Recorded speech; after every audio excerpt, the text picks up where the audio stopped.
Hello everyone, Sylvan Bright here. Now you may be wondering why my chair is in a different position. Well, it all started about a year ago.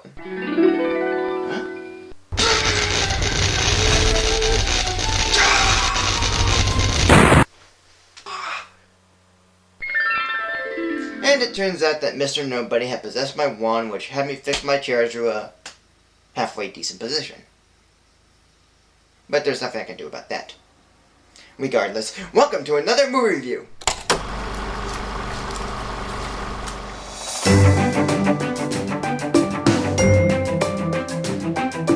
Well, Earth Day is coming up, and that means I have to review a movie for the occasion.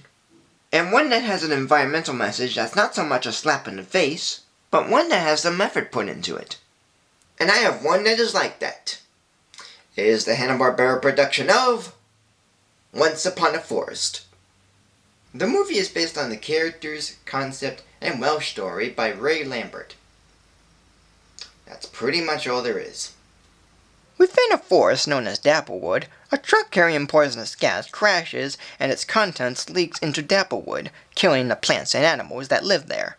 Okay, not all the animals are dead, but one small badger named Michelle becomes very sick from inhaling the gas, and 3 child animals, a mouse named Abigail, a mole named Edgar, and a hedgehog named Russell, venture out into unknown territories to find herbs for Michelle's illness, while their teacher and Michelle's uncle named Cornelius stays behind to look after his niece. As an environmental film, its message is pretty simple in that not all humans are destroying the land. Some of them are cleaning up the mess they made, and some are helping animals from harm. But with this being Fox's second environmental animated film after Ferngully, its message isn't as focused on as much as that film. And its ending is not that happy, nor is it that sad. It does present a sort of hope on where and what the characters are going through in the future, with half of the forest being dead. But unfortunately, there is no sequel to this. Yet, are the other things more questionable than that? Well, one thing I noticed now than before is that it kind of has a Don Bluth touch to it, in that the film features small animals going on a mission and encountering dangerous obstacles along the way, which has been done in The Secret of Nim, An American Tail, and The Land Before Time, which is interesting considering that one of the producers in this worked on An American Tail. And there are words in the film that have another meaning to them, like furlings are kids, ramble is a walk or field trip, the flapper Winamathane is a flying machine, and yellow dragons are construction vehicles, just like in The Land Before Time. The herbs I don't count because they do sound like real herbs, the eyebright and the loneworth. But sadly they don't exist. As for the songs, they're pretty much okay, but there's only 3 of them. Wake Up, sung by Cornelius, is a calming number, with his vocals going in every direction, not making it boring, but making it pretty sweet. And that's what I like about it. He's Gone / He's Back has a different take on it. The He's Gone portion is basically a gospel priest and choir mourning the loss of a young child, who apparently isn't dead yet. That's pretty strange. But then the next portion, He's Back, is basically the gospel priest and choir praising the child's return, thanks to the Free Furling's help. So yes, both are gospel numbers, but the second part is the most enjoyable. There's a high energy and pace to it that's just fun to watch and listen to. The last song, Once Upon a Time with Me, sung during the end credits, is neat, but it doesn't quite have the sweetness as the first song. It's nothing bad really, it's just not as engaging. The only downside to these songs are the lyrics. They're not as memorable. Except for this one. With the characters, they're mostly okay. In fact, maybe even good. Abigail is that kind of girl who's often brave and is always wanting to get the job done no matter what, which makes her a decent leader. Edgar's like the nerd of the group, but can stand up for himself and others, and be fun, and once in a while become frightened.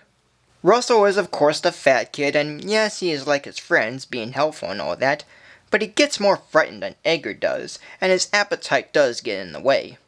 Michelle's the cute kid, and that's very much it. Cornelius is, I think, my favorite character in the film. He's likable in a charming fashion. He's the kind of guy I wouldn't mind having talks with due to his intellectual nature. But what does that say for the other characters? Not very much.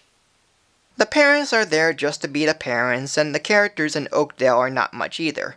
They don't help the main characters and just serve as both filler and someone to interact with.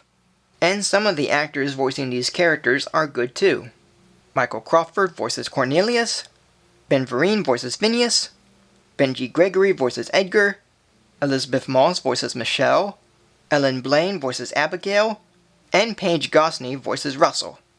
As a whole, this movie is generally fine.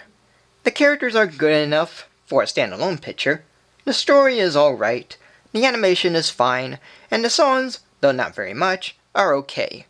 Director Charlie Grosvenor made a nice looking film, and it's kind of a decent effort, for a kids film nonetheless. I thought it was a nice film when I saw it, but as an adult, it's not really anything spectacular.